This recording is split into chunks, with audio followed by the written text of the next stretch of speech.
Good evening, Algebra 1 students. It has been requested that I create a video explaining how to do the problems in the review. So here goes. I'll be starting with problem 1, obviously. I have some numbers picked out already. The graph that's already on here, this one right here, is the parent function that we'll be basing off some of the other questions. So here I've chosen -7, -3, and +3. I will be putting those values into this equation, the f of x equation. So first, if we take the -7, we add 3 to that, so I get -4. The absolute value of -4 then is a +4. +4 minus 2 is 2. The next value I have is -3. -3 plus 3 is 0. 0 minus 2 is a -2, so I have a -2.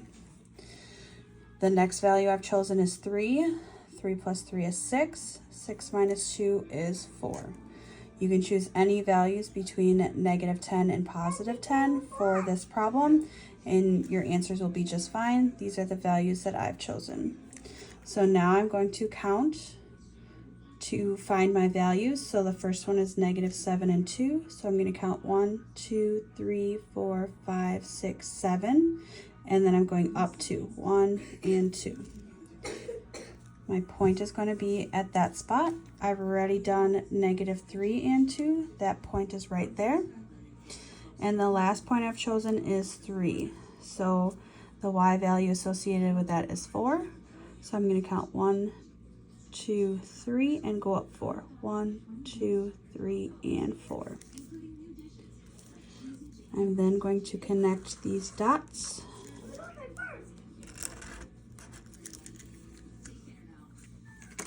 So the pink line then is our f of x.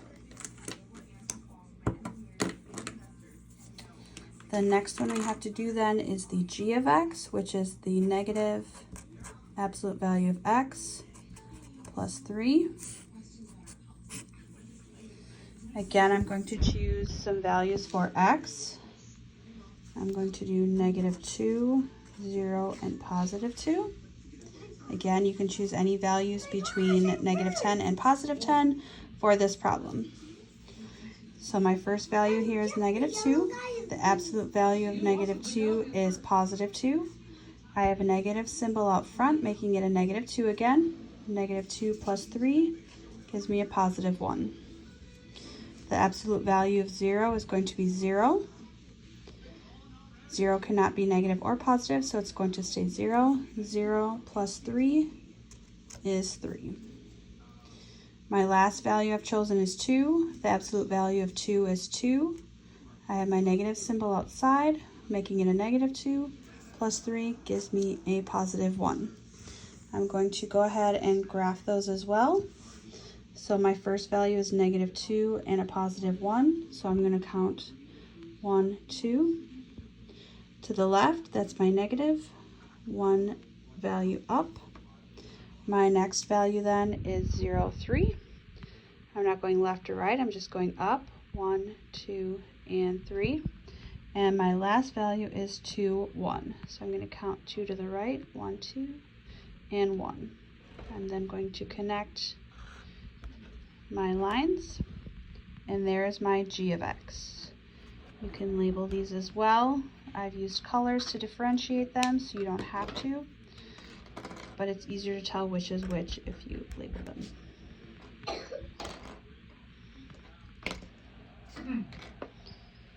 The next question then is asking if there's movement of the graphs. So we're going to start with these separately. First, I'm going to do f of x. So this is the problem where we're going to base it off of this dark blue line. This is our parent function. So I'm going to start with the pink line. So I'm going to figure out if there's a translation first. So there is movement of my vertex. So I'm going to count how many units it has moved. So it's gone 1, 2, 3 units to the left. So I'm going to indicate that it moved 3 units to the left. and then it's gone down 1, 2 units.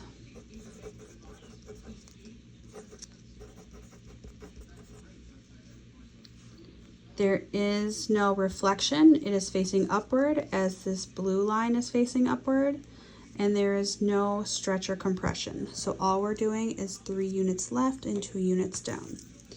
Now I'm going to focus on this light blue line, the g of x. So this one is not moving left or right, but I do have movement up. So I have 3 units up, and it's flipped down. So here again, our parent function is facing upward. This blue line is facing down. So there is reflection. This line again does not have a stretch or compression, so that's all you have to write.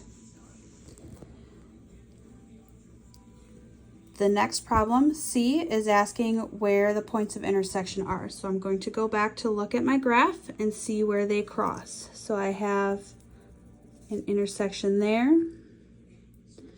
and an intersection here.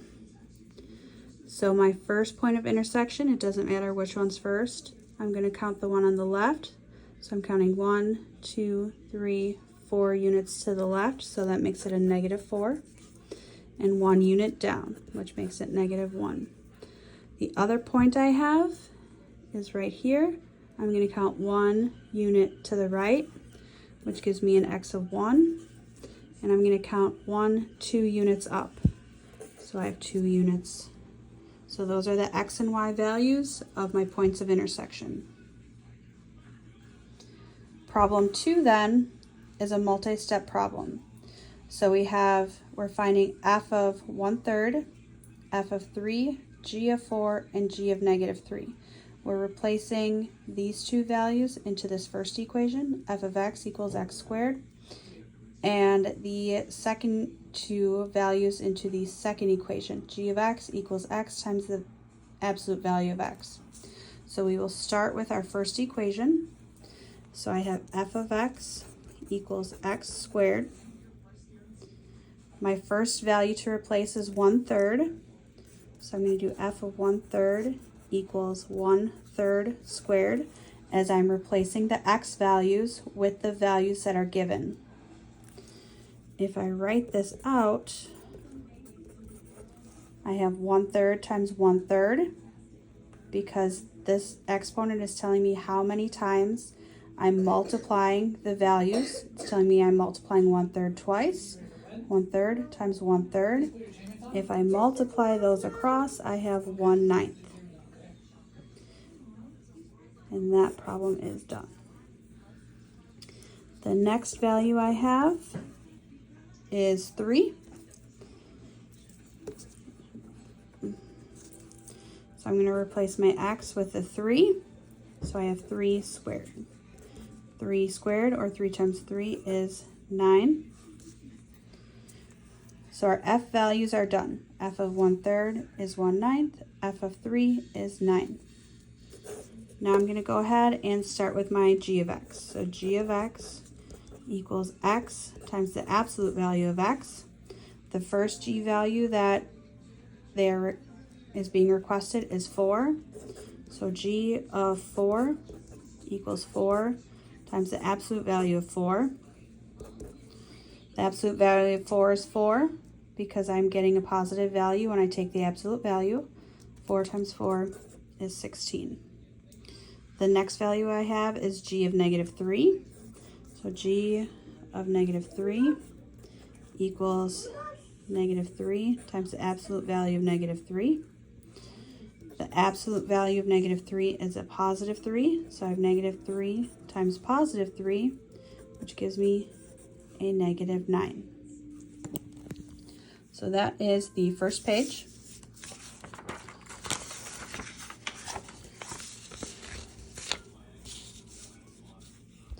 The second page continues on with the first two equations.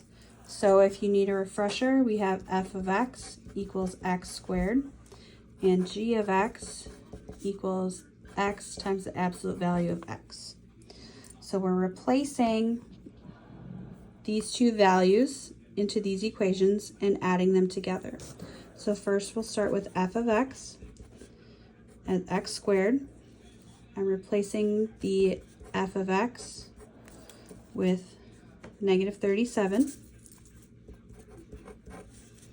So that's negative 37 squared. And if we calculate that out,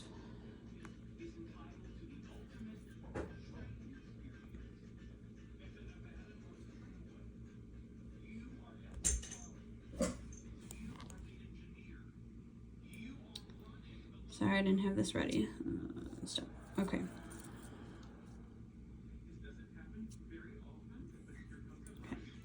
So I'm going to type in 37 with my negative symbol.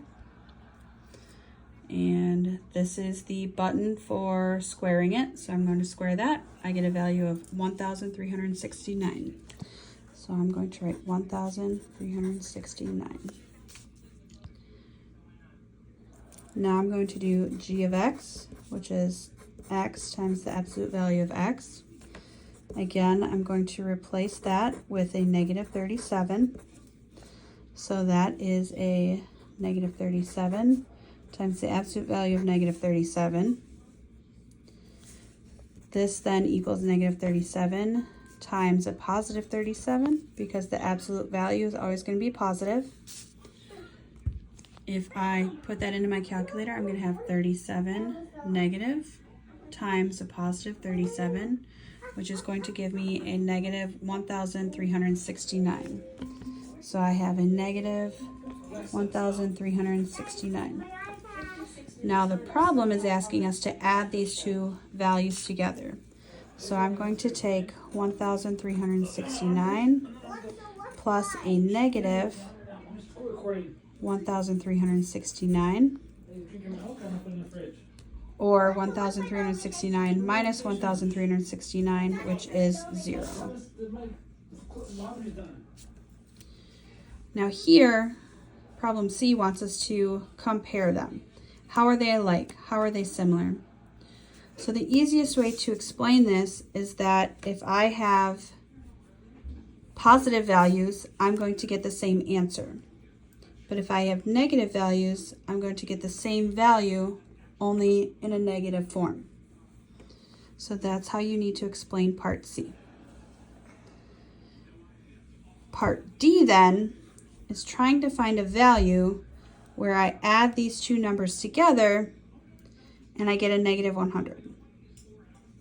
This is not possible because if you notice, I have negative values here and I get a 0 as an answer when I add them together.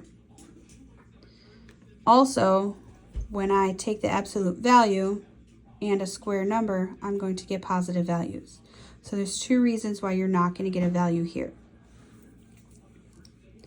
So your answer here is no, and you would explain why. E, on the other hand, there is a value. So if I try to work with some numbers to figure out what numbers, when I square them, will give me something that adds to 50. So if I take 50 and divide it by 2, since I have two equations, I'm going to get 25. So I need to figure out a number, and when I square it or multiply it by itself, it gives me 25. So you should already be thinking, oh, hey, that number is 5. So I'm going to take f of 5 equals 5 squared, which goes along with our equation, f of x equals x squared. F of 5 equals 5 squared, and that looks like 52. Let me fix that. That then equals 25. Then g of x, or g of 5, is going to equal 5 times the absolute value of 5. The absolute value of 5 is a positive 5. 5 times 5 then is 25. Then if I add those together, I get 50. So yes, there is a value that I can put together that will give me 50. Problem 3 then is talking about these different fish. So the brother buys 6 guppies at the beginning of the month. 1 month later, the number of guppies in the tank has doubled. So there's twice as many guppies. His guppy population continues to grow in the same manner. So every month, the number of fish that he has is going to double. His sister then buys some tetrafish, and these are the values of the tetrafish. So when she buys them, she has 8. The following month, she has 16, 24, and 32. So we're creating a function to model how quickly the guppy fish is growing. So we're going to work with the value that we're starting with. So we have 6. It's doubling each month, so we need to represent that. And then we need our variable. Since it's doubling, it's not growing at a constant rate, we're going to have an exponent. So we're going to have g of x equals a times b to the x as our format, where a is our starting value,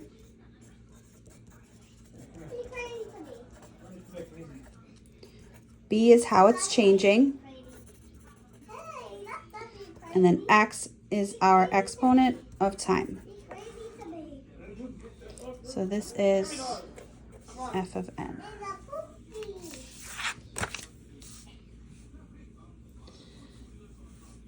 Then it wants us to create an equation for the sister. So if we look back at our data, it starts with 8, then 16, 24, and 32. So it's growing by 8 each time. 8 plus 8 is 16, 16 plus 8 is 24, 24 plus 8 is 32. So it's growing by a factor of 8. Since this one is growing at a constant rate, we're going to use f of x equals, sorry, my brain stopped working. We're going to use more of a linear model. So this one, we have 8 times n plus 1. So 8 is our starting value, and then n is our variable. And then because we're starting with 8, we already have something that we're starting with, and we're adding 8 each time, we have to make sure that we are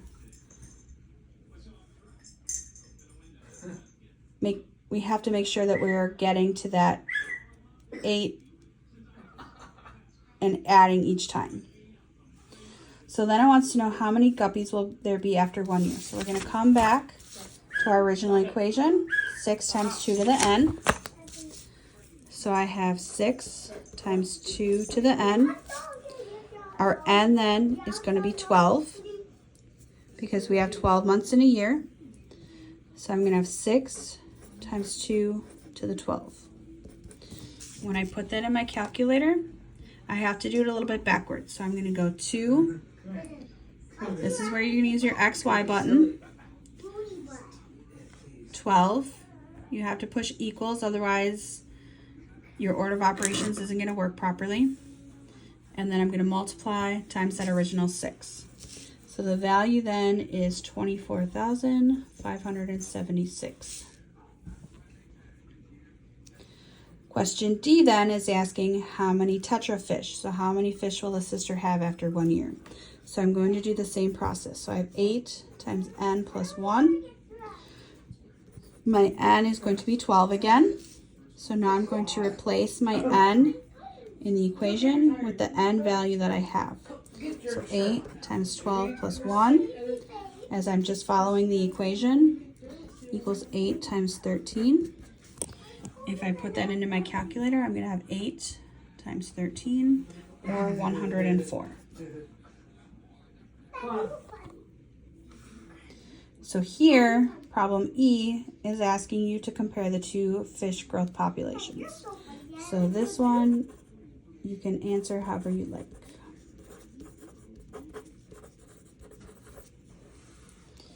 Then F wants us to graph the two fish populations. So this you will be doing here.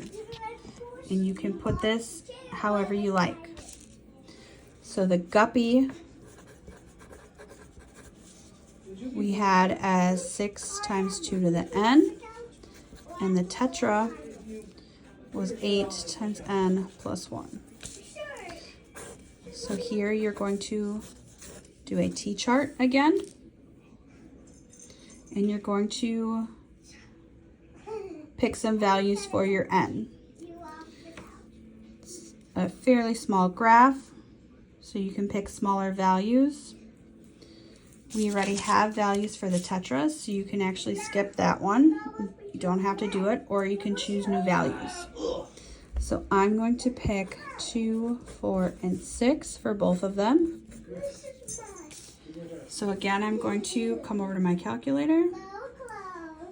I'm going to do 2 to the second. So 2xy2 equals times 6, which is going to give me 24.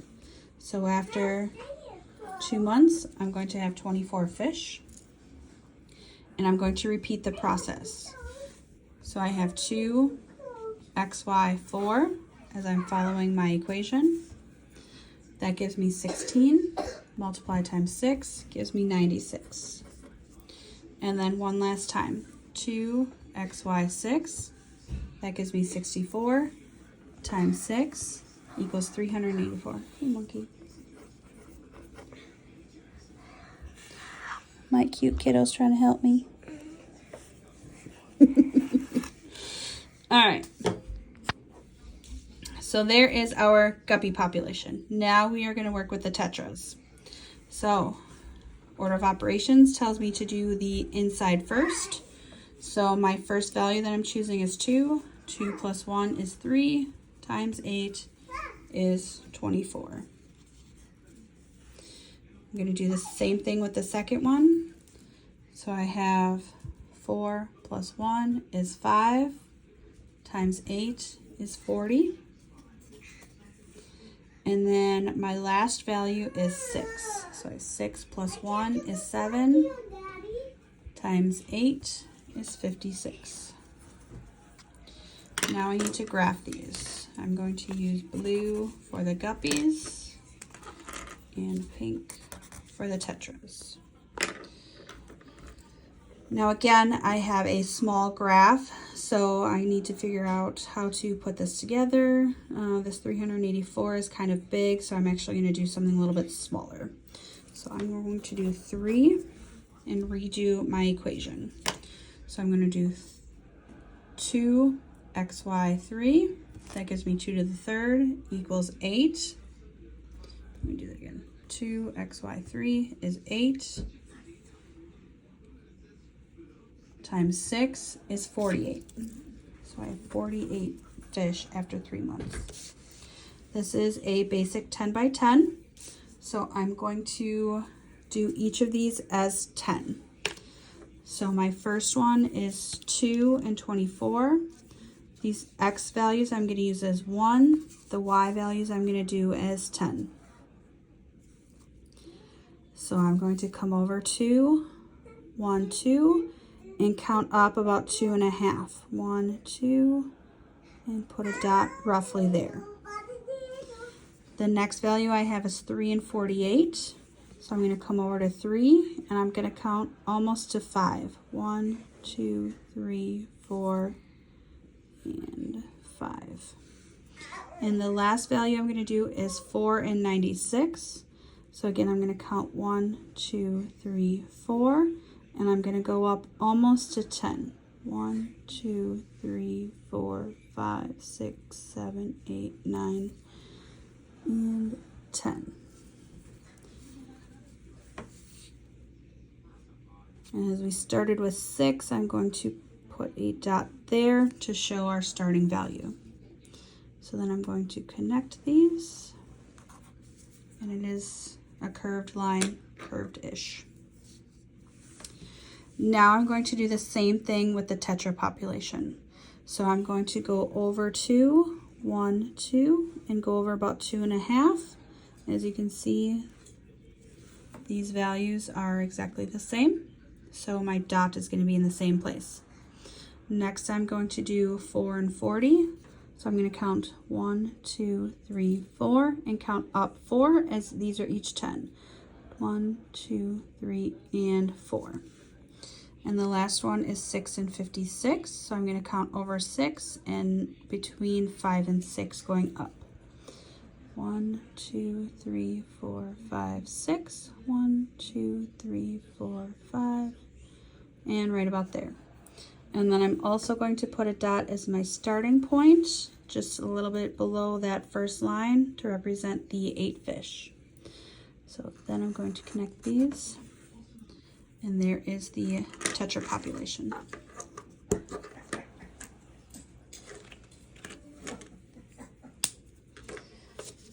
Okay, here we are also going to create a table showing the increase of the fish population. And it wants to know when they will be the same. If you notice, we already have those values. So I'm going to start with 0, 1, 2, 3, 4, and 5. You don't have to use these values. You can use any values as long as they are correct in regards to the equation. So the tetra population we already have. So here we have 8, 16, 24, and 32. So I'm just going to fill it in. 8, 16, 24, 32. I'm going up by 8, so my next value is going to be 40, and my last value is going to be 48, which also corresponds with this information. Next, I'm going to do the guppy population. We started with 6, and we're doubling. So after 1 month, we had 12. Doubling 12 gives us 24. Doubling that gives me 48. As you see, we already have those values. 4 is 96, and then 96 times 2 is 192. Question H then is asking, are these examples of arithmetic or geometric sequences, and explain your reasoning. Our guppy population is geometric because I'm multiplying.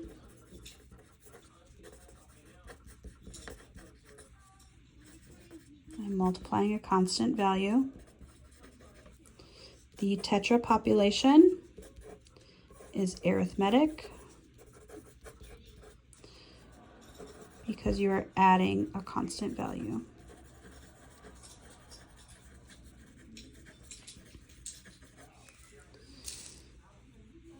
All right, we're almost done, friends. No, we're not. No, lots of pages. Okay, so the next problem says, regard this solid dark equilateral triangle as figure 0. Then the first figure in the sequence is the one composed of 3 dark triangles. The second one is composed of 9 dark triangles. Oops, sorry, that's supposed to say triangles, and so on. So it wants us to create a table with each of the triangles for each of the figures. So you need to make sure you are paying attention because this says figure 0, figure 1, figure 2, figure 3. So I'm going to start with figure 0, as this wants my figure number, and I'm going to increase it by 1. So then I'm going to count the number of dark triangles. The first one has 1 dark triangle. Figure 1 has 1, 2, 3 dark triangles. Figure 2, 1, 2, 3, 4, 5, 6, 7, 8, and 9.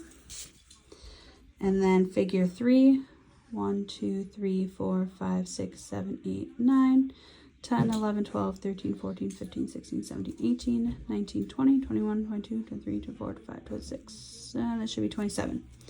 27. And then the last one, if you notice, this figure is this figure right here. This figure is this figure right here. So I'm actually just going to do 27 times 3 instead of counting all of that. 27 times 3 is 81. B says, given the number of dark triangles in a figure, describe in words how to determine the number of dark triangles in the figure. So if you notice, we are multiplying times 3 each time. So we are multiplying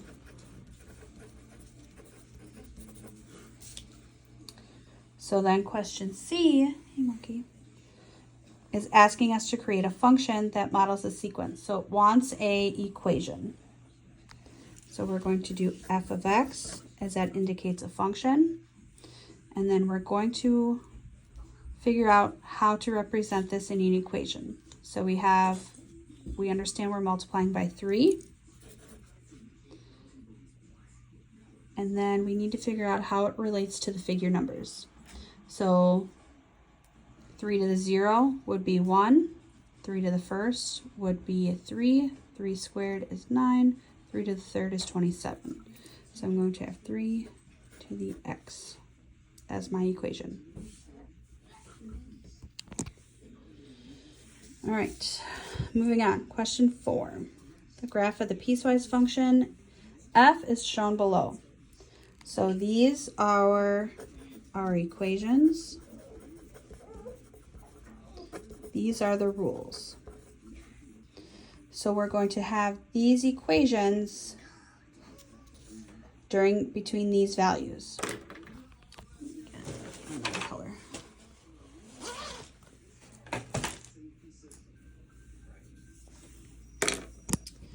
So I'm going to have x as my value between -3 and -1. And you have to pay attention to your symbols. Here I have -3 less than or equal to x less than -1. So I'm going to go to the next page and I'm going to put in my values. That should not be an x.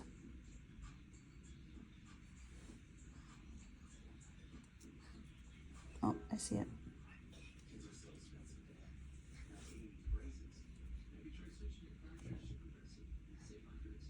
Never mind, I see it.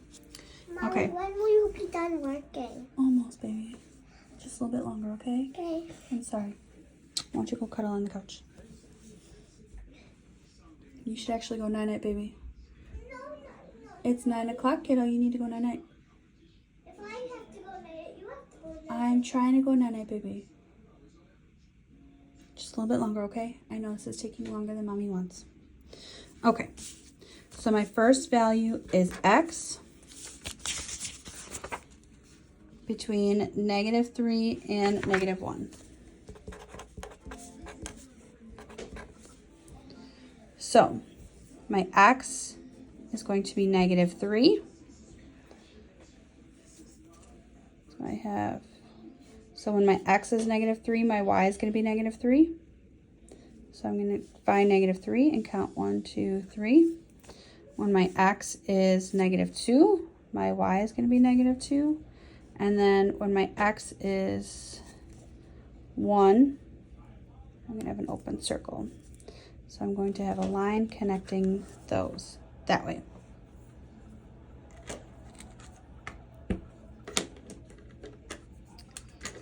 Our next part of the graph is a -1. And that is going to occur between -1. Oops, sorry, I made a mistake. Ignore me, friends. This should be right here. I apologize.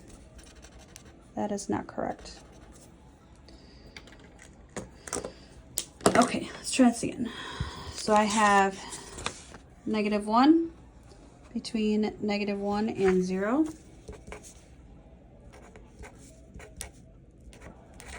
Is that inclusive? No, it is not. So this one is going to be I'm going to fill this in here. And I'm going to make an open circle there because it's not inclusive. I don't have that extra piece. And I'm going to make a small line connecting those. The last part of this graph is negative absolute value x minus 2. I'm just going to write that, negative x minus 2 plus 1. And that is occurring between 0 and 3, inclusive on both. So I'm going to replace some values in this equation. It might be easier to do the 0 and the 3 so you can see where it starts and where it ends. So I'm going to make myself a T-chart. So I'm going to do 0 and 3. 0 minus 2 is a negative 2. The absolute value of negative 2 is positive 2. I have a negative outside, so it's going to make it a negative 2. Negative 2 plus 1 is a negative 1. Sorry, negative 2 plus 1 is a negative 1. Then the next value I'm going to do is 3. 3 minus 2 is 1. The absolute value of 1 is 1.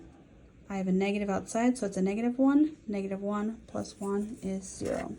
So the values that I'm going to put are 0 and negative 1. So I have a dot there. My next value is 3 and 0. 1, 2, 3. And I'm going to connect those. So that is my piecewise function. It is very tight, but it is a piecewise function. All right, question 5. This is what we did yesterday. You have $300 to invest for 10 years. Would you rather invest your money in a bank that pays 7% simple interest or a bank that pays 5% compounded annually? So if you remember, our simple interest was I equals PRT, and then our compound is FV, or our future value, equals PV times 1 plus R to the N. So I'm going to start with my simple interest. That one's the easiest. So I have I equals P, our principal value is 300, times our rate, which is 7%, or 0.07, times our time, which is 10 years. Our compound interest then is our future value, which our principal, or our present value of $300, which is the starting value, times 1 plus our rate, which in this case is 5%, or 0.05. And then our exponent is our time, so that is going to be 10. Now I'm going to go ahead and calculate these. So I have 300 times 0.07, that's the percentage rate, times 10, which is $210. So the interest that we earn is $210. The total value is going to be the original amount, 300 plus $210, which is $510. Now I'm going to come over and calculate the compound interest. So I'm going to do 1 plus 0.05, as states in our equation. We have our exponent, so we're going to come over and do the XY button. I'm going to do 10 again, equals, and now I'm going to multiply that times our initial value of 300. So that gives us a value of $488.67, as we're rounding and we're dealing with money. So you can either have $510 of simple interest or $480 with compound interest. And then you will tell me which one you prefer.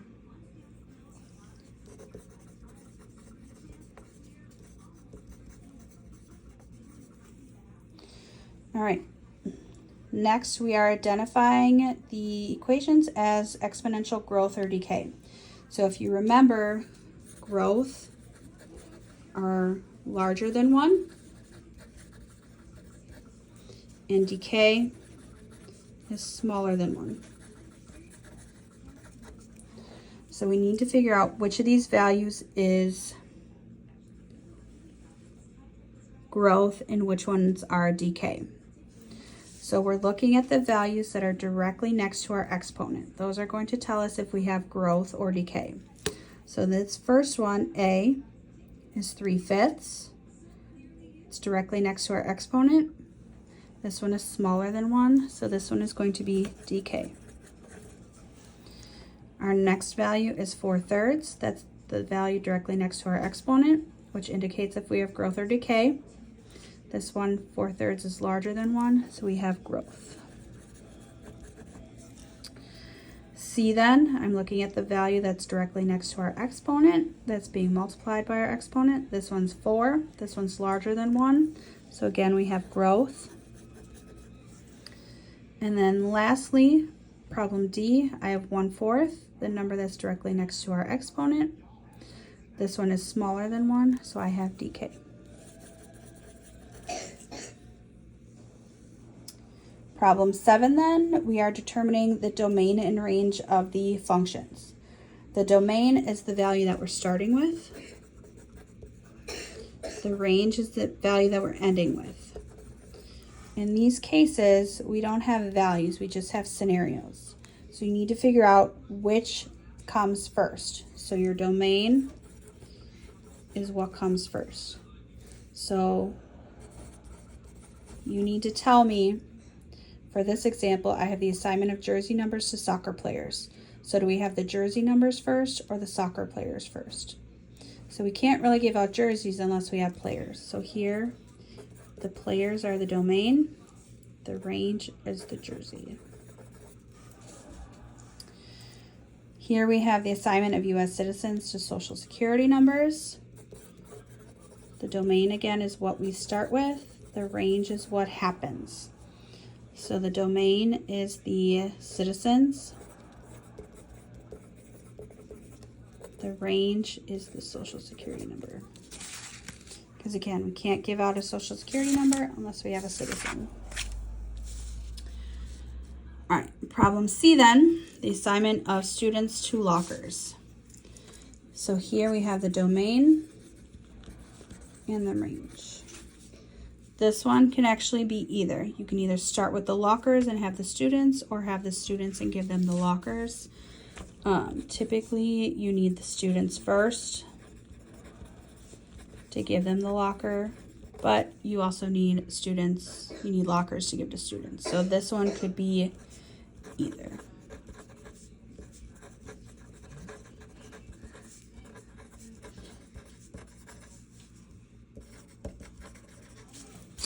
All right, 2 questions left, guys. We're almost done.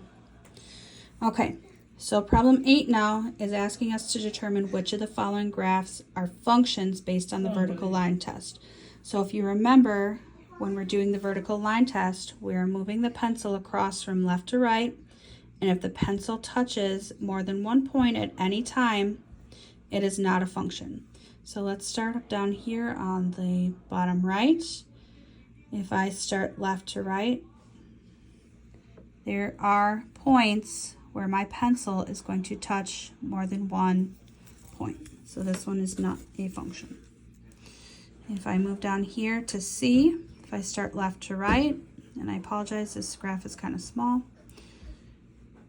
there are points where my pencil is going to touch more than one point.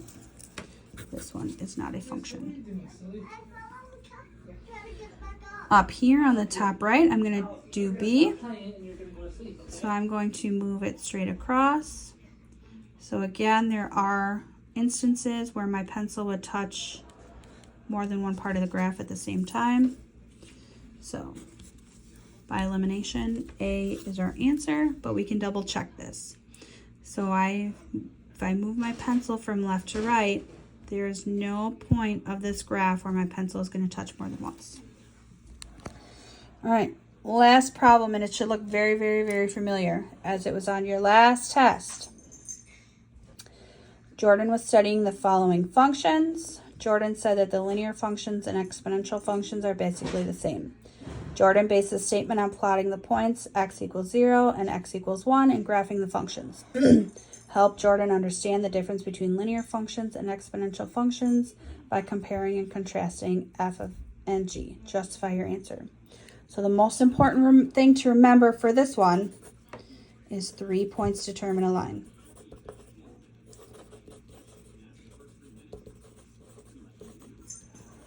Because if I graph each of these functions, if I only do 2 points, and I don't know exactly where those points are, I don't know if these are just going to be straight, or if it's going to end up curving.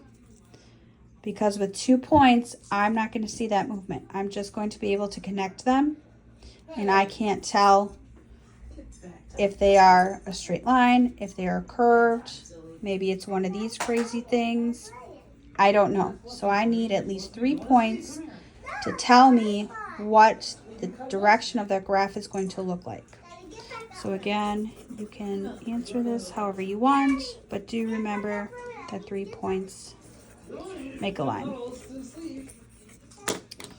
I hope this was helpful. If you have any further questions, please reach out to me in the morning, as I am going to put my kid to bed.